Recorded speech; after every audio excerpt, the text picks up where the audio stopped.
जय Hind and hello guys, स्वागत है आपका आपके अपने YouTube चैनल ज्ञानदेह होस्ट में। और इस वीडियो में मैं आपको बताने वाला हूं झारखंड स्टाफ सिलेक्शन कमीशन यानी कि JSSC कांस्टेबल ऑनलाइन फॉर्म 2024 के पार्ट 2 के बारे में, जहां पर आपको बताया जाएगा कि रजिस्ट्रेशन करने के बाद में आपको आगे का क्या इंटरफेस करना है, जिसमें कि आप यहां पर आपकी डिस्ट्रिक्ट वैकेंसी की जो प्रेफरेंस है वो दे पाएंगे। इसके अलावा पेमेंट कैसे करेंगे, फोटो साइन अपलोड कैसे करेंगे, ये सब जानकारी आपको इस वीडियो के अंदर दी जाएगी। तो आप इस वीडियो को देखते रहिएगा और कोई सवाल डाउट हो तो आप पूछ लीजिएगा। तो गाइज मैं आपको बता दूं कि वैसे तो मैंने आपके रजिस्ट्रेशन के लिए अलग से वीडियो बनाई थी पार्ट 1 के रूप में, पर इस वीडियो के अंदर भी मैं आपको पार्ट 1 की जानकारी यानी कि रजिस्ट्रेशन कैसे करना है वो दे देता हूं, ताकि आपको कोई और वीडियो को देखने की आवश्यकता ना पड़े और आप इसी वीडियो से आपके फॉर्म को शुरू से लेकर के आखिरी तक भर पाए। तो इसलिए मैं आपको जो मैंने वीडियो बनाई थी उसी का पार्ट इस वीडियो में रजिस्ट्रेशन का ऐड करूंगा, और बाकी फिर आपको जो पार्ट 2 इस फॉर्म को कंप्लीट करना है वो मैं आपको यहां पर नए सिरे से रिकॉर्ड करके बताऊंगा। तो वीडियो के डिस्क्रिप्शन में मैंने आपको हमारी वेबसाइट का लिंक दिया है। ये लिंक आप जैसे ही ओपन करेंगे तो आपके सामने इस भर्ती की जानकारी आ जाएगी। अगर आपने अभी तक नहीं जानी तो आप यहां से सभी की सभी जानकारी चेक कर सकते हैं। ये सभी जानकारी चेक करने के बाद में आप अप्लाई ऑनलाइन लिंक ओपन करेंगे, आपके सामने वेबसाइट आएगी। अगर आप इसमें अभी तक रजिस्टर नहीं किए हैं तो फिर आपको अप्लाई ऑनलाइन इसके ऊपर क्लिक करना है। इसके ऊपर क्लिक करने के बाद आपके सामने ये इंटरफेस आएगा। यहां पर आपको सबसे पहले आपका फर्स्ट नेम एंटर करना है 10th के सर्टिफिकेट के अकॉर्डिंग। फिर आपको यहां पर आपका जो लास्ट नेम है वो एंटर करना होगा।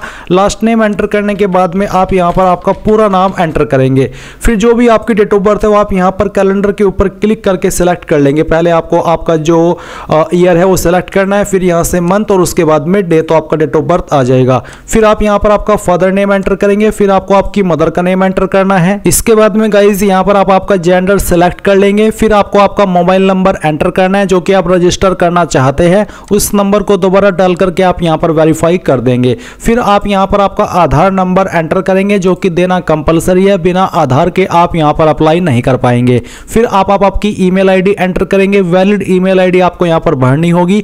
ईमेल आईडी को दोबारा डाल करके वेरीफाई कीजिए।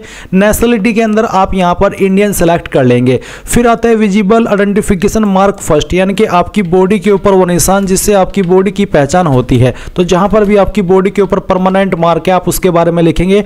अगर आपकी बॉडी के ऊपर ढूंढने के बाद में कोई निशान नहीं मिलता तो आप यहां पर नो मार्क लिख सकते हैं। एंड अगर आपकी बॉडी के ऊपर एक से ज्यादा मार्क है परमानेंट विजिबल तो वो आप यहां पर लिखेंगे, नहीं तो आप इसको खाली छोड़ सकते हैं। फिर आता है ऑप्शन फॉर लैंग्वेज पेपर 2, तो जो आपका लैंग्वेज पेपर 2 है उसके लिए आप किस लैंग्वेज को सिलेक्ट करना चाहते हैं जिसमें कि आपको वो देना है, वो एक लैंग्वेज आप यहां पर सिलेक्ट कर लेंगे। फिर आपको बताना है कि आप मैरिड है, अनमैरिड है या फिर अदर आपका स्टेटस है। तो मैं अनमैरिड हूं, मैं यहां पर इसको सिलेक्ट कर लेता हूं। अब आती है अदर इन्फॉर्मेशन, जहां पर है वैकेंसी टाइप, तो आपको सिलेक्ट के ऊपर क्लिक करके बताना है कि आप रेगुलर वैकेंसी के अंदर अप्लाई कर रहे हैं या फिर बैकलॉग या फिर दोनों। बैकलॉग यानी कि जो पुरानी वैकेंसी थी वो भी, और रेगुलर यानी कि जो रेगुलर है वो। और आप एक बार नोटिफिकेशन अगर इसका चेक कर लेंगे तो आपको पता चल जाएगा कि बैकलॉग के अंदर कितनी वैकेंसी है और रेगुलर के अंदर कितनी है। तो आपको ये आपकी चॉइस के अकॉर्डिंग ही सिलेक्ट करना है कि आपको सिर्फ रेगुलर पर अप्लाई करना है या फिर दोनों पर। इसके बाद में are you local resident of Jharkhand, क्या आप झारखंड के स्थायी निवासी है? अगर हाँ तो आप यस करेंगे। यस करने के बाद आपके सामने कुछ अतिरिक्त ऑप्शन आएंगे। अगर आप यहाँ पर नो करते तो फिर आपके सामने कोई अतिरिक्त ऑप्शन नहीं आएगा। और अगर आप अन्य स्टेट से इस फॉर्म को भर रहे हैं तो फिर चाहे आपकी स्टेट में कोई भी कैटेगरी है आप यहां पर यूआर यानी कि जनरल के अंदर काउंट किए जाएंगे। बट अगर आप झारखंड से हैं तो आप यस करेंगे। इसके बाद में आपको बताना है आपकी लोकल डिस्ट्रिक्ट कौन सी है। लोकल डिस्ट्रिक्ट आप सिलेक्ट करेंगे। फिर उसके बाद में आपको बताना होगा कि यहां पर आपकी कास्ट कैटेगरी कौन सी है, general, SC ST EBC BC2 जो भी है वो आप यहां पर सिलेक्ट करेंगे।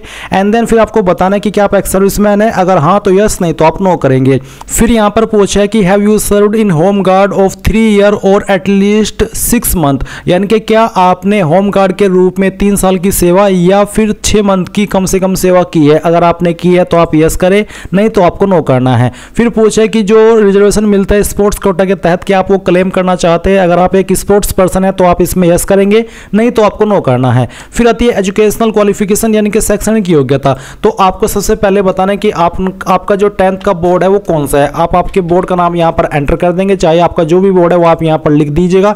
फिर किस महीने और किस साल के अंदर आपने आपकी जो 10वीं है वो पास की है वो भी आपको यहाँ पर सिलेक्ट कर लेना है इस तरह से। एंड फिर यहाँ पर आपको मंथ सेलेक्ट करना होगा। डन करेंगे, फिर आता है रिजल्ट स्टेटस जिसमें आपको पास सेलेक्ट कर लेना है। 10th का रोल नंबर जो भी है आपका वो आपको यहाँ पर एंटर करना है। फिर आपको बताना है कि परसेंटेज ऑफ मार्क्स ऑब्टेन्ड, यानी कि आपको कितनी परसेंटेज आई थी। अब कुछ कैंडिडेट का सवाल होगा कि सर मेरे नंबर तो CGPA के अंदर है, तो आप यहाँ पर जो भी आपकी CGPA है वो लिखेंगे। अगर CGPA आप यहाँ पर नहीं लिख पा रहे हैं तो फिर आपको आपके CGPA को परसेंटेज में कन्वर्ट करके यहाँ पर लिखना है। अब आता है एड्रेस, तो जो आपका प्रेजेंट एड्रेस है वो आप यहाँ पर फिल करेंगे। लाइन फर्स्ट 2 इसके अंदर आप लिख देंगे, सिटी विलेज के अंदर आप लिख देंगे। स्टेट आपकी जो भी है वो आपको यहाँ पर सिलेक्ट कर लेनी है, जो भी है वो आप यहाँ पर सिलेक्ट कर लीजिएगा। फिर जैसे कि अगर मैंने यहाँ पर यूपी सिलेक्ट किया तो आता है अदर स्टेट डिस्ट्रिक्ट नेम। तो अगर आप अदर स्टेट दे रहे हैं, अदर स्टेट से आप है आपका एड्रेस है, तो आप यहाँ पर डिस्ट्रिक्ट का नाम खुद से भरेंगे। बट अगर आपके यहाँ पर स्टेट झारखंड है तो फिर आपको यहाँ पर सिलेक्ट करने का ऑप्शन मिल जाएगा आपकी डिस्ट्रिक्ट। फिर आप यहाँ पर आपका पिन कोड डालेंगे एंड इस तरह फिर आपका परमानेंट एड्रेस। अगर आपका कॉरेस्पॉन्डेंस यानी कि प्रेजेंट और परमानेंट एड्रेस एक ही है तो आप यहाँ पर टिक कर देंगे। एंड इसके बाद में गाइज आपको प्रीव्यू एंड सबमिट इसके ऊपर क्लिक करना है। अब आपने यहाँ पर जो भी जानकारी भरी है उसका प्रीव्यू आपके सामने है। आप यहाँ पर अच्छे से ध्यानपूर्वक सभी जानकारी को चेक कर ले, क्योंकि बाद में फिर प्रॉब्लम आएगी, इसलिए आप यहाँ पर जानकारी को अच्छे से चेक कर लीजिएगा। जब आपको लगे कि सभी जानकारी सही है तो आप यहाँ पर डिक्लेरेशन के नीचे टिक करेंगे। एंड जो भी कैप्चा कोड आपके सामने यहाँ पर इस तरह से आता है वो कैप्चा कोड आपको फिल करना है and then submit and next इसके ऊपर क्लिक करना है। इसके ऊपर क्लिक करने के बाद आप यहाँ पर देखेंगे कि जो आपका रजिस्ट्रेशन है वो हो चुका है। अभी आपको यहाँ पर लॉगिन के ऊपर क्लिक करना है। लॉगिन के ऊपर क्लिक करने के बाद में आपके सामने लॉगिन का इंटरफेस आएगा। अभी जो आपको रजिस्ट्रेशन नंबर आपके डिस्प्ले के ऊपर देखने को मिला था या फिर मैसेज में आपको भेजा गया है वो आप यहाँ पर डालेंगे। जो डेट ऑफ बर्थ अभी आपने फॉर्म के अंदर भरी है वो आप यहाँ पर सिलेक्ट करेंगे, ये कैप्चा कोड फिल करेंगे एंड लॉगिन के ऊपर क्लिक करेंगे। अब गाइस रजिस्ट्रेशन करने के बाद में जैसे ही आप लॉगिन करेंगे तो आपके सामने इस तरह का इंटरफेस आएगा जहां पर बोला है कि kindly fill the remaining stage once the payment gateway will active, यानी कि जैसे ही आपका पेमेंट गेटवे एक्टिव होगा उसके बाद ही आप आपकी अन्य इन्फॉर्मेशन भर पाएंगे। तो मेरा पेमेंट गेटवे यहाँ पर एक्टिव हो चुका है और जैसे ही मैंने अब लॉगिन किया तो मेरे सामने डिस्ट्रिक्ट वैकेंसी लिस्ट का जो ऑप्शन है वो आ रहा है। तो यहाँ पर आपकी सभी डिस्ट्रिक्ट है, जैसे कि आपको इस वाली डिस्ट्रिक्ट को रेगुलर इसके लिए वैकेंसी है, इसको प्रेफरेंस देनी है पहले नंबर पर, तो आप इसमें फर्स्ट सेलेक्ट करेंगे। एंड अगर आपको यहाँ पर हजारीबाग को तीसरे नंबर पर प्रेफरेंस देनी है तो आप यहाँ पर तीसरा सेलेक्ट करेंगे।